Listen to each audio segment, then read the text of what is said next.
গরমে একেবারে হাঁসফাঁস হওয়ার জোগাড়। 57 দিন ধরে কোনো বৃষ্টি নেই কলকাতা ও তার আশেপাশের এলাকায়। আবহাওয়া দপ্তরের যা পূর্বাভাস রয়েছে তাতে আগামীকাল পর্যন্ত বৃষ্টির কোনো সম্ভাবনা নেই, তবে 2রা মে থেকে দক্ষিণবঙ্গে বৃষ্টির সম্ভাবনা রয়েছে। এখনো দক্ষিণবঙ্গের সব জেলাতেই তাপপ্রবাহের সতর্কতা জারি করা হয়েছে। আগামীকাল পর্যন্ত তাপপ্রবাহের সতর্কতা জারি রয়েছে। বাতাসে আপেক্ষিক আর্দ্রতা বেশি থাকায় অস্বস্তি থাকবে কলকাতায়, যদিও এখনো উত্তরবঙ্গে বৃষ্টির সম্ভাবনা রয়েছে। 57 দিন ধরে এখনো পর্যন্ত বৃষ্টি নেই কলকাতা সহ আশেপাশের এলাকায়। আবহাওয়া দপ্তরের পূর্বাভাস, আগামীকাল পর্যন্ত কোনো বৃষ্টির সম্ভাবনা নেই, তবে স্বস্তির খবর একটা অবশ্যই রয়েছে। 2রা মে থেকে দক্ষিণবঙ্গে বৃষ্টির সম্ভাবনা রয়েছে। এখনো দক্ষিণবঙ্গের সব জেলাতেই তাপপ্রবাহের সতর্কতা জারি করা হয়েছে।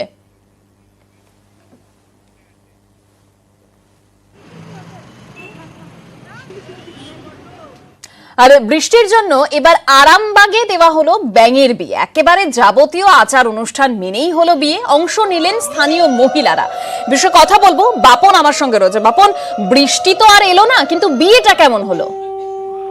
দেখো, এই বৃষ্টি হবে সেই আশাতেই একেবারে আয়োজন করেছিল যে ব্যাঙের বিয়ে। তাদের যে ধারণা যে পূর্বপুরুষরা এইরকম রীতিনীতি মেনে যদি ব্যাঙের বিয়ে দিতেন তাহলে বৃষ্টি হয়, সেই কারণেই যে কয়েকদিন ধরে বৃষ্টি দেখা নেই এবং যেইভাবে গরমের দাপট বাড়ছে তাতে অস্বস্তিকর একদম পরিবেশ পরিস্থিতির মধ্য দিয়ে মানুষ কাটাচ্ছেন। সেই যাতে পরিস্থিতি অস্বস্তিকর পরিস্থিতি যাতে রেহাই পান, সেই কারণেই তারা আরামবাগের পাড়িঘাট মন্দিরেতে একেবারে রীতিনীতি মেনেই আয়োজন করা হয়েছিল ব্যাঙের বিয়ে এবং খুব ধুমধামের মধ্য দিয়েই তারা বিয়ের আয়োজন করেন এবং পুরোহিত, মালা বদল সকল অনুষ্ঠানই আচার অনুষ্ঠান মেনেই একেবারে আয়োজন করা হয়।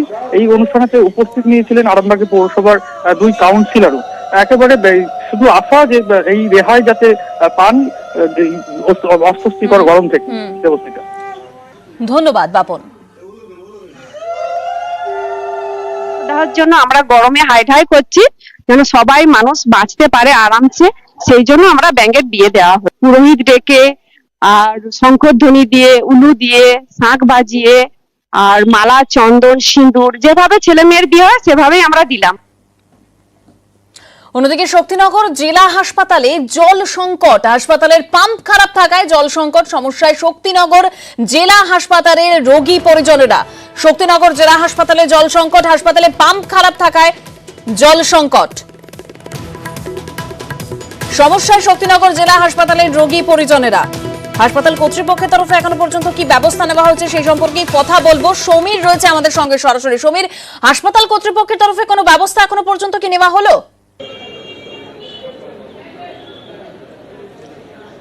দেখো দেবস্মিতা, এখনো পর্যন্ত হাসপাতাল কর্তৃপক্ষের বিরুদ্ধে কোনো ব্যবস্থা কোনো ব্যবস্থা নেওয়া হয়নি। যদিও হাসপাতালের সুপার কিন্তু ব্যবস্থা নেওয়ার আশ্বাস দিয়েছেন, তিনি জানিয়েছেন খুব শীঘ্রই কিন্তু ব্যবস্থা নেওয়া হবে।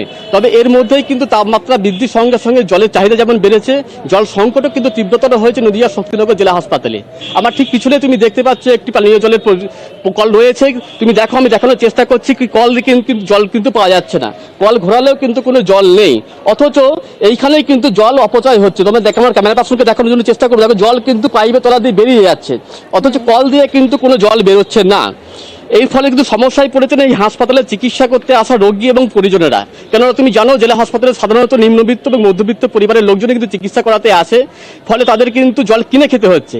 এই দুর্মূল্যের বাজারে কিন্তু তাদের জল কিনতে গিয়ে অনেকটা পয়সায় ব্যয় করতে হচ্ছে। আমাদের সঙ্গে এক রোগীর পরিবার রয়েছে, তার সঙ্গে একটু কথা বলার চেষ্টা করবো। আপনাদের কি সমস্যা হচ্ছে? কি বলবো, এখানে জল পাওয়া যাচ্ছে না, জল কিনে খেতে হচ্ছে এখানে। আর এখানে রোগী আছে, দিদি ভর্তি আছে। জল কোনো কলে পাওয়া যাচ্ছে না? না, জল এখানে কোনো কলে পাওয়া যাচ্ছে না, কিনে খেতে হচ্ছে জল।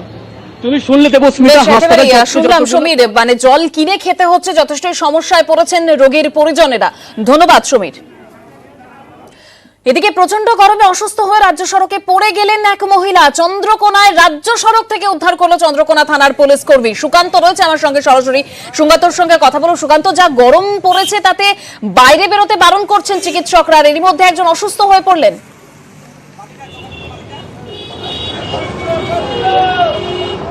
একদমই। দেখো দেবস্মিতা, এক কথায় বলা যায় যে দাবদাহের পারদ বেড়েই চলেছে। মানে মানুষ অস্বস্তিকর পরিবেশের মধ্যে এখন বেরোচ্ছেন, খুব প্রয়োজন ছাড়া কেউ রাস্তাঘাটে বেরোচ্ছেন না। আমি এখন দাঁড়িয়ে আছি ঘাটালের প্রাণকেন্দ্র অর্থাৎ ঘাটাল কলেজ মোড়।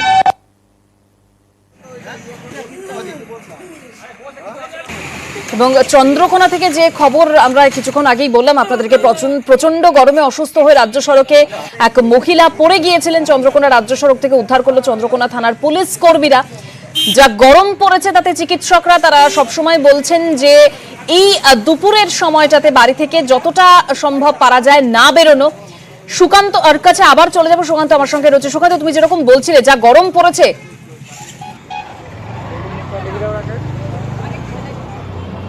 একদমই দেখো, ঘাটাল চন্দ্রকোনা যে রাজ্য সড়ক, সেই রাজ্য সড়কের গাছশীতলার মোড় এলাকায় এক মহিলা তিনি তার কাজে বেরিয়েছিলেন এবং দেখা যায় যে অসুস্থ হয়ে মাথা ঘুরে রাস্তার রাজ্য সড়কের উপর পড়ে যান। সাথে সাথেই এলাকায় খবর দেওয়া হয়, অর্থাৎ চন্দ্রকোনা টাউন থানায়।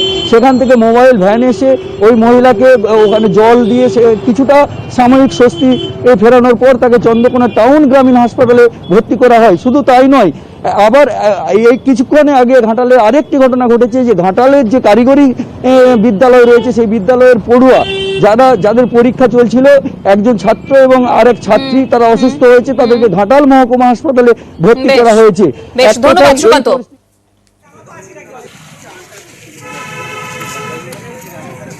ক্লাসরুম নেই, প্রচন্ড রোদের মধ্যে বাধ্য হয়ে গাছের তলায় ক্লাস চলছে সবগের দশগ্রাম হরেকৃষ্ণ আংশিক বুনিয়াদী বিদ্যালয়ের পড়ুয়াদের। 15 ফেব্রুয়ারি থেকে এভাবেই ক্লাস চলছে। ক্লাসরুম নেই, এই তীব্র গরমে যেখানে অসুস্থ হয়ে পড়ছেন অনেকেই, তার মধ্যেই এই বাচ্চাদেরকে অর্থাৎ যারা পড়ুয়ারা রয়েছেন তাদেরকে ক্লাস করতে হচ্ছে গাছের তলায় বসে। দিগ্বিজয় আমার সঙ্গে সরাসরি রয়েছে। দিগ্বিজয়, একই রকম পরিস্থিতি, কারণ তীব্র গরমে যেখানে বাইরে বেরোতে বারণ করছেন চিকিৎসকরা, যেখানে অসুস্থ হয়ে পড়ছেন অনেকে, তার মধ্যে পড়ুয়াদের এভাবে ক্লাস করতে হচ্ছে গাছের তলায়।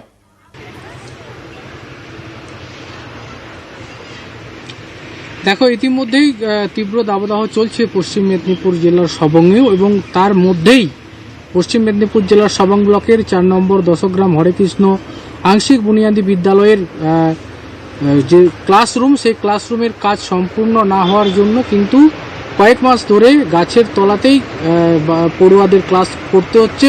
তীব্র গরম, অস্বস্তি রয়েছে, হাঁসফাঁস করছে মানুষ, তার মধ্যেও ঝুঁকি নিয়ে, অর্থাৎ যে কোনো সময়ে কিন্তু এই পড়ুয়ারা অসুস্থ হতে পারে, সেই কথা মাথায় থাকা সত্ত্বেও কিন্তু যেহেতু কোনোরকম কোনো ক্লাসরুম নেই এই মুহূর্তে, বিশেষ করে মধ্যশিক্ষা পর্ষদের টাকা আসার পরে যে নতুন বিল্ডিং হচ্ছে, সেই বিল্ডিংয়ের কাজ কিন্তু সম্পূর্ণ হয়নি, ঠিকাদার সম্পূর্ণ করতে পারেনি। সেই জন্যই কিন্তু বাধ্য হয়ে কোথাও তিরপল খাটিয়ে, কোথাও বা গাছের ছাওয়াতে এই দশগ্রামের যে নিম্ন বুনিয়াদী যে স্কুল আছে, সেই স্কুলের পড়ুয়ারদেরকে পড়তে হচ্ছে।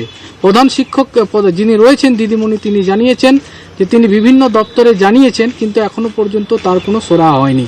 অর্থাৎ এই তাপপ্রবাহে এক কথায় বলা যেতে পারে অনেকটাই ঝুঁকি নিয়ে কিন্তু পড়াশোনা করছে এই স্কুলের পড়ুয়ারা। বেশ, ধন্যবাদ।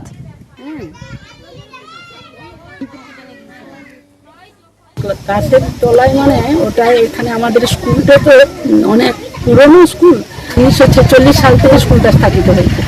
তারপর থেকে কিন্তু কোনো এশিয়ার গ্র্যান্ট পাইনি। প্রত্যেক বছর আমরা অ্যাপ্লিকেশন করি যাতে আমাদের নতুন শ্রেণীকক্ষ যাতে হয়, কিন্তু গত 2021-এ একটা টাকা স্যাংশন হয়েছে, 7,26,000 টাকা। কাজ শুরু করে তো এখন কোনো কাজ করছে না, মানে 2-3 লেবার নিয়ে আসে, তারপর 15 দিন বিশ্রাম, এইরকম।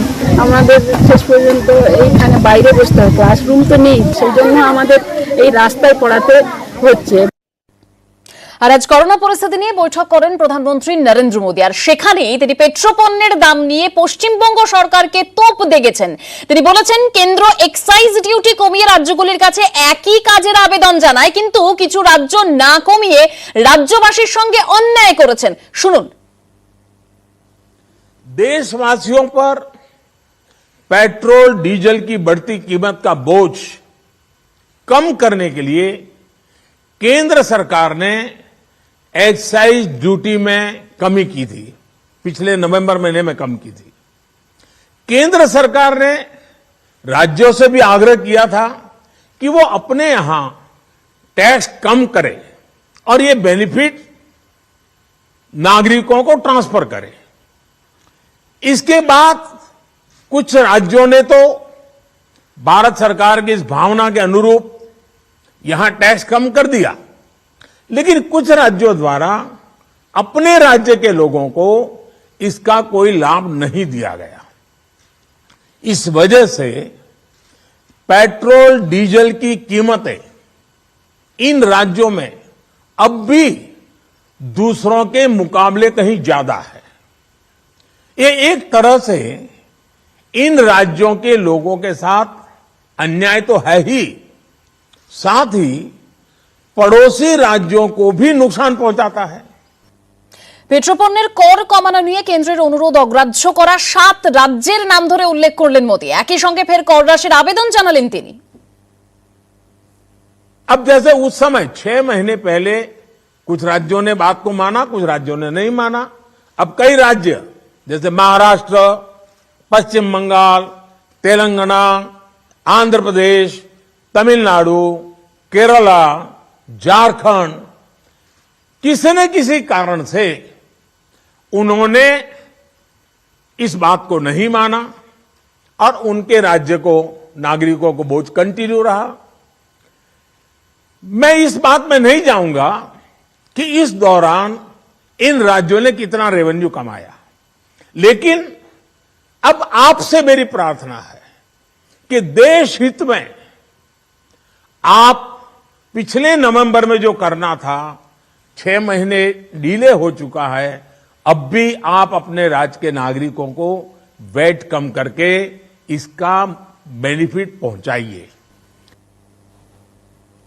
তৃণমূল সাংসদ শান্তনু সেন আমাদের সঙ্গে এই মুহূর্তে টেলিফোন লাইনে রয়েছেন। আপনি শুনলেন নরেন্দ্র মোদীর বক্তব্য। তিনি পেট্রোপণ্যের দাম নিয়ে যেরকম বলছেন যে কেন্দ্র এক্সাইজ ডিউটি কমিয়ে রাজ্যগুলির কাছে একই কাজের আবেদন জানিয়েছে, কিন্তু রাজ্য সেটা না কমিয়ে রাজ্যবাসীর সঙ্গে অন্যায় করেছেন, কি বলবেন? দেখুন, আজকে আমি খুব ব্যথিত। ভারতবর্ষের মতো একটা রাষ্ট্রে প্রশাসনিক প্রধানমন্ত্রী যেভাবে আজকে খুব দুঃখজনক ভাষায় আজকে যেভাবে তিনি বিজেপি অবিজেপি শাসিত রাজ্যগুলোকে টার্গেট করে যে কথা তিনি বললেন, এটাতে প্রমাণ হয় যে তিনি নিজে যুক্তরাষ্ট্রীয় পরিকাঠামোর পরিপন্থী। সারা ভারতবর্ষের মানুষ এটা পরিলক্ষিত করেছে। যখন আন্তর্জাতিক বাজারে ক্রুড অয়েলের দাম কমে যায়, তখনও ভারতবর্ষে পেট্রোল ডিজেলের দাম বাড়ে। এটা লক্ষ্য করেছে যখন কোভিডের সময় গাড়ি ঘোড়া কম চলে, তখনও পেট্রোপণ্যের দাম বাড়ে। এটা লক্ষ্য করেছে যখন 5 রাজ্যে নির্বাচন থাকে, তখন হঠাৎ করে পেট্রোপণ্যের দাম এক জায়গায় থমকে থাকে। নির্বাচন হওয়ার সাথে সাথে পেট্রোপণ্যের দাম লাফিয়ে বাড়তে থাকে।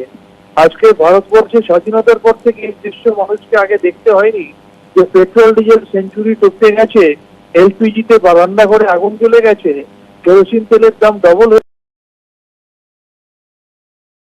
প্রত্যেকটা হয়ে গেছে তার দাম।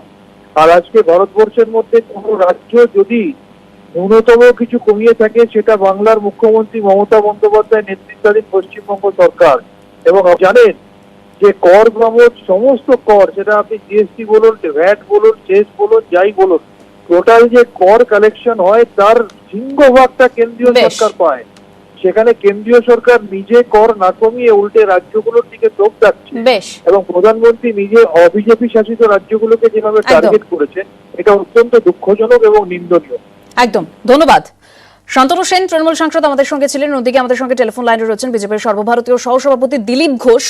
দিলীপবাবু, যেটা জানতে চাইবো, পেট্রোপণ্যের দাম নিয়ে নরেন্দ্র মোদী তিনি পশ্চিমবঙ্গ সরকারকে তোপ দেখেছেন এবং তার পাশাপাশি তৃণমূল যেটা বলছে যে 5 রাজ্যে নির্বাচনের সময় যখন পেট্রোপণ্যের দাম কমে গেল, নির্বাচন শেষ হওয়ার পর পেট্রোপণ্যের দাম বেড়ে গেল, আর যদি কিছু কমিয়ে থাকে সেটা বাংলার মুখ্যমন্ত্রীই কমিয়েছে, কি বলবেন?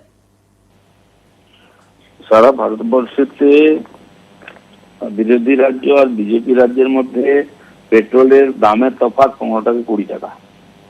বিজেপি শাসিত রাজ্যগুলোর দাম কম, 15-20 টাকা করে। আর যতগুলো বিরোধী শাসিত রাজ্য সব জায়গায় দাম বেশি, কারণ তারা কোন রকম ট্যাক্স ছাড়তে চাইছেন না। সুবিধা সব নেবেন, এদিকে লোকের জন্য কান্নাকাটি করবে। এই ডবল স্ট্যান্ডার্ড চলতে পারে না। মমতা ব্যানার্জি এসব নিয়ে রাস্তায় নেমেছিলেন, কিন্তু দাম কমাননি। বিজেপি শাসিত রাজ্যগুলো নিজেরাই দাম কমিয়েছে, কেন্দ্র সরকার কমিয়েছে। সেই সুবিধাটা নিচ্ছেন ওনারা, অথচ রাজনীতি করছেন, কিন্তু সাধারণ মানুষের কষ্টের জন্য কিছু করছেন না। যা করছে শুধু লোক দেখানো আর রাজনীতি। সেই জন্য আজকে প্রধানমন্ত্রী যেটা বলেছেন, সবার চোখে আঙুল দিয়েছেন। সাধারণ মানুষ হয়তো জানেই না যে অন্যান্য রাজ্যগুলোর কি চলছে। আমাদের রাজ্যে পেট্রোলের দাম বেশি করে হাউতাস হচ্ছে, কিন্তু বিজেপি শাসিত রাজ্যগুলো তারা নিজের ট্যাক্স কম করে সাধারণ মানুষকে স্বস্তি দিয়েছে, সেটা জানারও দরকার আছে। এখন ওনাদের ছেঁকা লাগছে, যদি সত্যি সত্যি মানুষের কষ্ট নিয়ে এত চিন্তিত ওনারা, তো দাম কমানো উচিত নিজের ট্যাক্সের ভাগ দিয়ে। পশ্চিমবঙ্গ সরকার এরকম অবস্থা হাঁড়ি চাপে না, আবার যদি ট্যাক্স কনজামশন করে তাহলে তো সরকারই চলবে না, বেতন দিতে পারবে না। আর সেটা হবে কিছুদিন পরে, জিএসটি ট্যাক্স এবারে কম পাবে ওরা, কতদিনের দিন শেষ হয়ে গেছে। তো খালি রাজনীতি না করে সত্যি কিছু করুন, সবকিছুতে বিরোধিতা করবেন আর স্যাক্রিফাইস করবেন, এটা চলতে পারে। বেশ, ধন্যবাদ। বিজেপি সর্বভারতীয় সহসভাপতি দিলীপ ঘোষ আমাদের সঙ্গে ছিলেন। পেট্রোপণ্যের দাম নিয়ে পশ্চিমবঙ্গ সরকারকে তোপ দেখেছেন নরেন্দ্র মোদী। কেন্দ্র এক্সাইজ ডিউটি কমিয়ে রাজ্যগুলির কাছে একই কাজের আবেদন জানায়। কিছু রাজ্য না কমিয়ে রাজ্যবাসীর সঙ্গে অন্যায় করেছে, তোপ দেখেছেন প্রধানমন্ত্রী। এবং পেট্রোপণ্যের কর কমানো নিয়ে কেন্দ্রের অনুরোধ অগ্রাহ্য করা 7 রাজ্যের নাম ধরে উল্লেখ করলেন মোদী। একই সঙ্গে ফের কর হ্রাসেরও আবেদন জানিয়েছেন তিনি।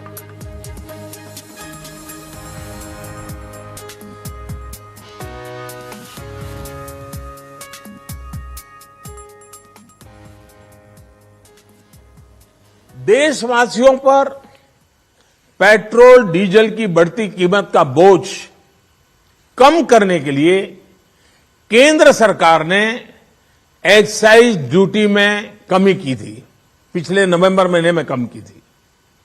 केंद्र सरकार ने राज्यों से भी आग्रह किया था कि वो अपने यहां टैक्स कम करे और ये बेनिफिट नागरिकों को ट्रांसफर करे। इसके बाद कुछ राज्यों ने तो भारत सरकार की इस भावना के अनुरूप यहां टैक्स कम कर दिया, लेकिन कुछ राज्यों द्वारा अपने राज्य के लोगों को इसका कोई लाभ नहीं दिया गया। इस वजह से पेट्रोल डीजल की कीमतें इन राज्यों में अब भी दूसरों के मुकाबले कहीं ज्यादा है। ये एक तरह से इन राज्यों के लोगों के साथ अन्याय तो है ही, साथ ही पड़ोसी राज्यों को भी नुकसान पहुंचाता है। আসি পরের খবরে। যাত্রীবাহী বাস ও মাছ বোঝাই পিকআপ ভ্যানের ধাক্কায় গুরুতর জখম দুজন। নকশালবাড়ির রথখোলা মোড়ের ঘটনা। বিহার থেকে শিলিগুড়ি যাওয়ার পথে দুর্ঘটনাটি ঘটে। ঠিক কিভাবে দুর্ঘটনাটি ঘটে এই বিষয়ে কথা বলবো বিশ্বজিৎ মিশ্র আমাদের সঙ্গে পড়তে সরাসরি রয়েছে। বিশ্বজিৎ, কিভাবে ঘটলো দুর্ঘটনা?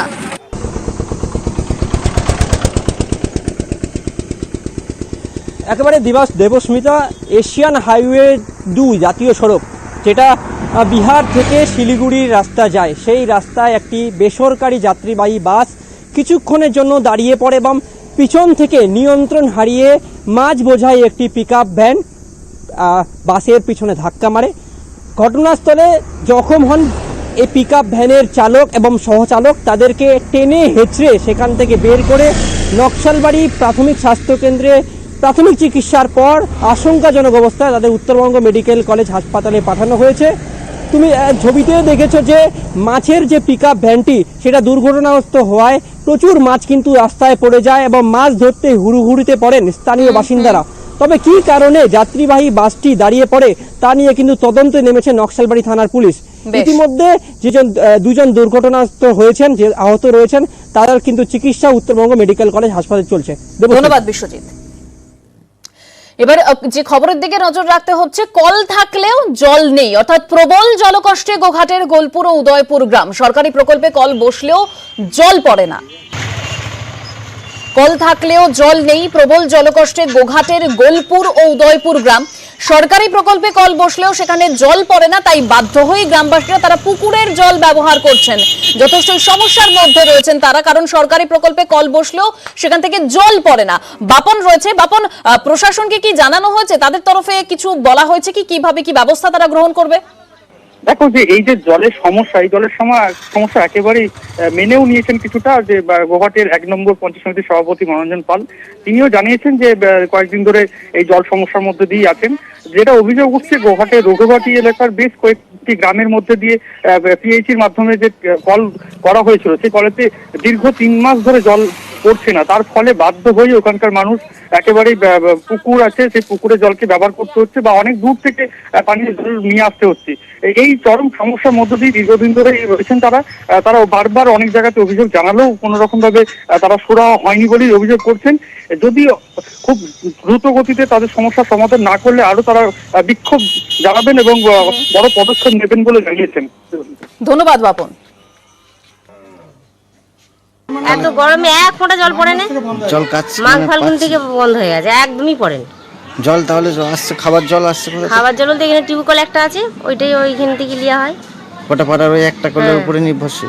এই তো পাড়াটাতে একটা, এত বড় পাড়াটা একটাই কল। খাবার জল ওই যে কোথাও মিনি চললে আনা হচ্ছে, আর ওই গরম জল খাচ্ছে, এত রোদ গরমে কি আর গরম জল খাওয়া যাচ্ছে। এই কলটা খারাপ হয়ে গেছিল, এই কিছুদিন আগে যা করে সব বাগানা হলো। জলস্তর নেমে যাচ্ছে, জলের একটা আকাল তৈরি হচ্ছে, জল অপচয় বন্ধ করতে হবে। জলটাকে যাতে মানুষের দুয়ারে কম খরচার মাধ্যমে মানুষের কাছে পৌঁছে দেওয়া যায়, সেটা চেষ্টা করতে হবে। দক্ষিণ 24 পরগনার পাথর প্রতিমায় বিদ্যুতের টাওয়ারে উঠে পড়লেন এক যুবক এবং যুবককে নামানোর চেষ্টা চলছে। দমকল ও পাথর প্রতিমা থানার পুলিশ ঘটনাস্থলে ইতিমধ্যে পৌঁছেছেন। যুবক মানসিক ভারসাম্যহীন বলেই দাবি করছে পুলিশ। বিদ্যুতের টাওয়ারে উঠে পড়লেন এক যুবক। দক্ষিণ 24 পরগনার পাথর প্রতিমার বনশ্যাম এলাকার ঘটনা।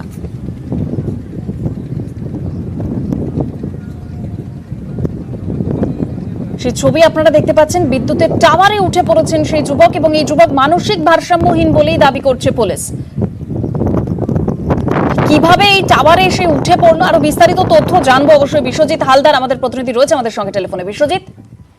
হ্যাঁ, দেখো, পাথর প্রতিমার বনশ্যামনগর এলাকার এই ঘটনা আজকে সকালবেলা স্থানীয় যে কৃষক এবং যারা স্থানীয় মানুষজন আছে তারা ওই সকালবেলা গিয়ে দেখতে পায় যে একটি যুবক ওই হাই টেনশন যে বিদ্যুৎ লাইন রয়েছে সেই লাইনের উপরে উঠে রয়েছে এবং তারপরেই তারা ওই স্থানীয়রা অনেক চেষ্টা করার পরেও ওই যুবককে নামানো সম্ভব হয়নি। তারপর খবর দেওয়া হয় পাথর প্রতিমা থানায়। তারপর পাথর প্রতিমা থানার পুলিশ ঘটনাস্থলে যায় এবং পাশাপাশি দমকলের যারা আধিকারিকরা রয়েছেন তারাও ওই ঘটনাস্থলে যায়। বহুক্ষণ চেষ্টা করার পরেও কিন্তু নামানো সম্ভব হয়নি।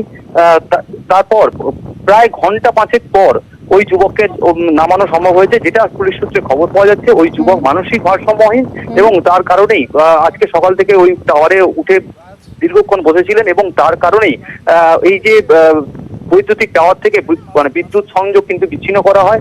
তারপর ওই যুবককে ইতিমধ্যে নামানো হয়েছে, তাকে চিকিৎসার জন্য আনা হচ্ছে হাসপাতালে। বেশ, ধন্যবাদ বিশ্বজিৎ।